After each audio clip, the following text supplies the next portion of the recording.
Hi guys! For today's vlog, samahan niyo ako sa aking journey sa pagsisimula ko bilang isang content creator. This is Kuya Jay, at kung paano tumatakbo ang buhay ko, tara, ipapakita ko sa inyo. Makwento ko lang mga kuya.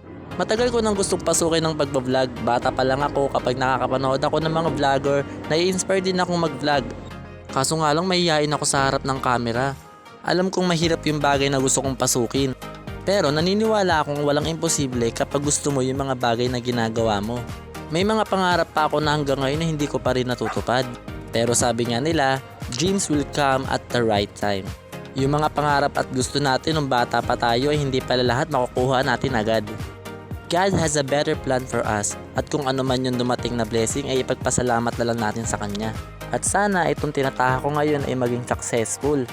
Masarap din sa pakaramdam yung may katuwang ka sa buhay. Swerte na nga ako at nakatagpo ako ng partner na sobrang mapagmahal, maalaga at ipaparamdam sa'yo na sobrang kamahal-mahal ka. Hindi talaga nawawala sa relasyon ng mag-away, pero pag naglambing yan, o diba kinilig? O siya, dito na nga tayo natatapos. Sana'y samahan niyo pa rin ako sa mga susunod ko pang kwento. See you on next vlog. Paalam!